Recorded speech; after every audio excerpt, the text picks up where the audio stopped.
What's good, people? It's your boy Filmzilla, and we're back. We do this every year now. My most anticipated games for 2026. Feels weird saying that, even though we're already deep into February. Yeah, sorry I've been quiet for a bit. There's been a bunch going on. Life is lifing and all of that jazz, but we're here. I'm always going to make sure I put this one out, even though it is quite a bit later in the year. But yeah, just a few games that I'm looking forward to, quite excited. And yeah, you guys let me know what you think.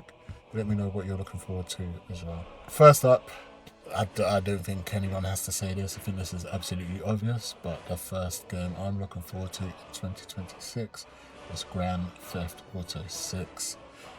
Obviously the hype for this one is just like insane. We've been waiting, there's been rumors, there's been starts in production, there's been ends in production. It's been over a decade now since the last GTA, which is the biggest gap that we've had, I believe. And yeah, the trailers are looking good, the expectations are high.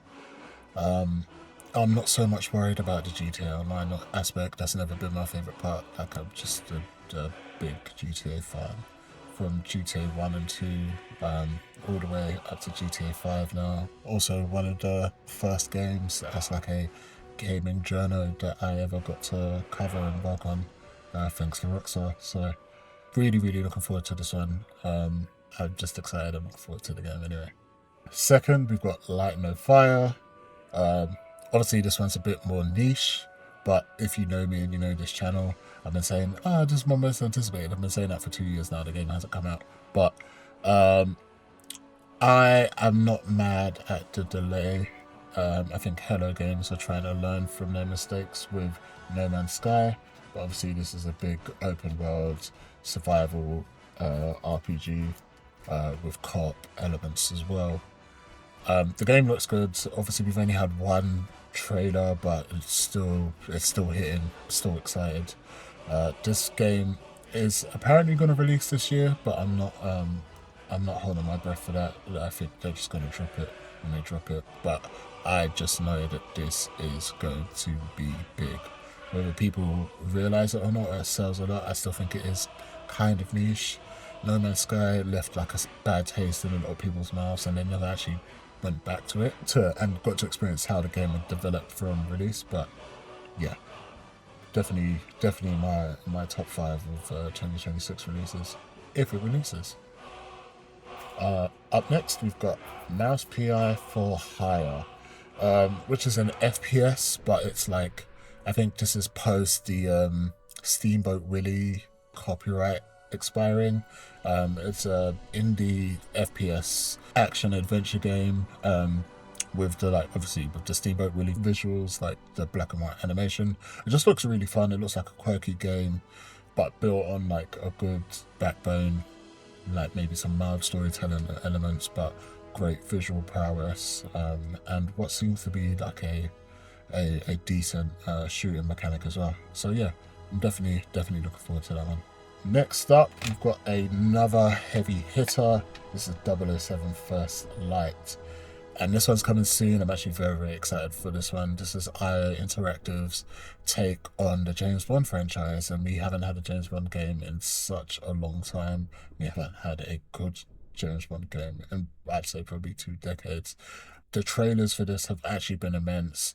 IO seem to be like really, really locked into this one. And it looks like a way that they're really gonna branch out of Hitman. Even though the elements are Hitman like, I think this will kind of put them up there as like a heavy hitter development shooter. But yeah, that's coming in May. Looking forward to it. It looks like a world red. Next we've got Crimson Desert. This one has been like a sleeper for me during the pandemic. Me and my boys, we played a lot of Black Desert Online. I wasn't a massive fan of it, but it was fun. We did have a good time. So when Crimson Desert got announced, I wasn't like immediately moved or overwhelmed. But a few of my friends in the content creation space actually got some time with the game and did some early previews last year. And the game actually looks like one extremely ambitious, and it does seem like they're pulling it off. But it also just looks extremely exciting. It's like a game that kind of wants to do it all. The boss battles look immense. The landscapes look crazy, the story looks crazy, the like game mechanics actually look quite insane as well. So I think I think it's going to do very well. I don't think this is a free-to-play, so I'm not too sure how that would be structured, and I think maybe that's better. There's a lot going on, and I do think the studio may have to split their attention to different parts of development, but the game actually does look really, really solid from the previews, and now they've put out a few gameplay deep dives, so it really does look a lot more realistic than the concept of a game that they have before. But yeah, it looks really good. It looks like one I could definitely get into, and I'm definitely like looking for a new game to get into. So yeah, looking forward to this one as well. Next up, we've got Fable. I'm a huge Fable fan. Not so much of Fable 3, but Fable's a game that I've been playing, a series that I've been playing for a long time. It was like one of the first games I actually ever got on my 360. So when Playground announced that they were remaking it, I was very, very excited.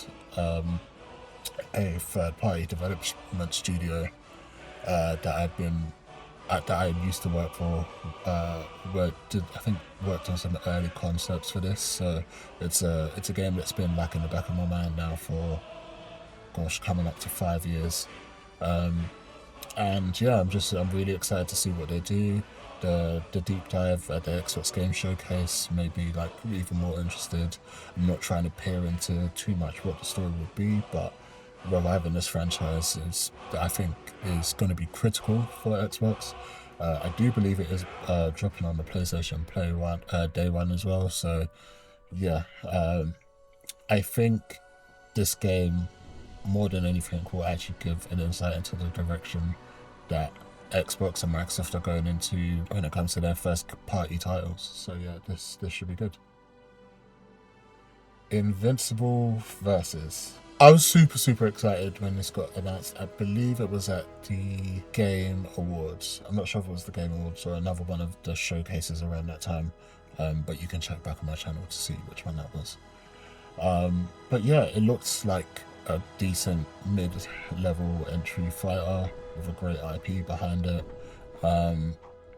Over the past year, I think there's been like a lot of skepticism around the fighting game community and fighting games that we're seeing.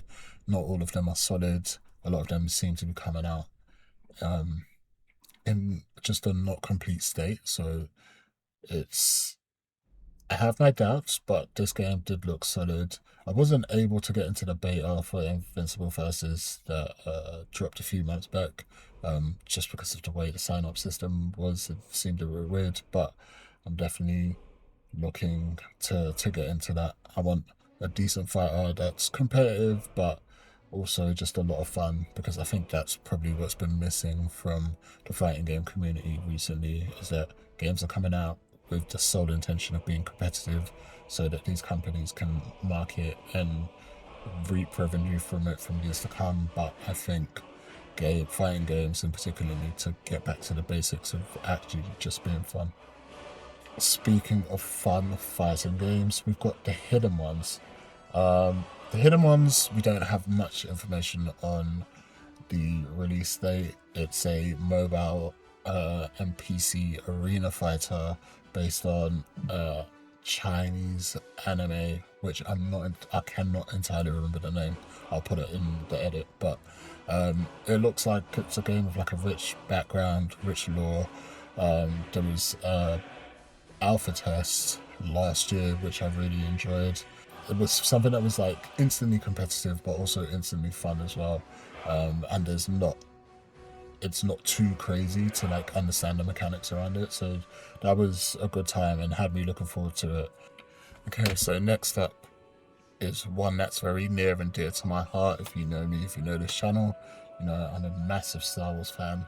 So the Knights of the Old Republic remake, which is honestly one of my favorite games of all time. A game that's very near and dear to my heart. This game was announced in 2021, and it's been like pretty much radio silence since. There's been a lot of ifs and buts and questions whether it would be cancelled, and a handover of development from Aspyr to now Saber. apparently it's coming this year. Who knows? There's so many rumors, but obviously with Saber's success with 40k, there's a lot more faith in the project, and with the new announcement of the Fate of the Republic game, it's looking more and more likely. I'm trying to not put all my eggs in one basket. I'm not trying to have too much faith in it. I just want to see it come out and I want to play it, and I'd love to see that happen this year, preferably before GTA. But we'll see. I'm excited for it, and we'll see if it happens. Next up, another big one. A franchise I don't really talk about on the channel, just because the game is actually so old and it's one of my comfort games that I just play in my spare time. But The Elder Scrolls 6 could be coming this year. It's been a while since they announced it, and we know there's no Fallout content coming, so Bethesda really should be on this one. Especially hot on the heels of the Oblivion remastered. I think everyone could really do with an Elder Scrolls remake right now.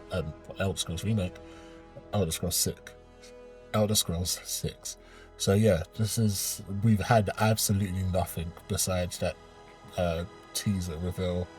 No details, no nothing. So who knows? This game could be another 10 years off. I don't know, but I'm gonna see it this year. Next up, we've got Stranger Than Heaven, another game that we don't have a lot on, but it's something that I am very, very excited for. The new RGG game, based in like multiple time periods in Japan, which I didn't realize at first. I thought it was all 1920s, but there's a bit of like time skipping elements in it, which yeah, definitely looking really excited for. I love the Yakuza franchise, like Dragon Infinite Wealth being the most recent one I played. I've really enjoyed, and Yakuza 1 to 6 games I also love as well. Yeah, we've got Kiwami 3 coming out this month, I believe, or maybe even this week. So I just hope the momentum's being kept and we do get at least an announcement date for Stranger Than Heaven. And finally, we've got another big one, which should be obvious, but maybe not so obvious because it's not something that I talk about much on this channel, but that's Marvel's Wolverine. Insomniac are doing their thing again, making another big budget Marvel property game. The trailers look great. We've got great characters. We're seeing Omega Red, we're seeing Mystique, we're seeing, the unfettered violence that you would really want from a Wolverine game. But it looks big. It looks like Insomniac haven't let us down so far with these games, so I don't have any doubts really. But yeah, it just looks like another great Marvel game that I think we can all enjoy. So there you have it. Those are all the games I'm hyped for in 2026. This year feels like a strange year for gaming because even though there's not much coming out this year, we've got GTA 6, which will be the big hitter and could be a very pivotal moment in gaming. Maybe the game actually flops and ends up not being great. That would be insane. I doubt that would happen, but you never know. Comment the games that I listed that you're interested in as well. You tell me why you're interested.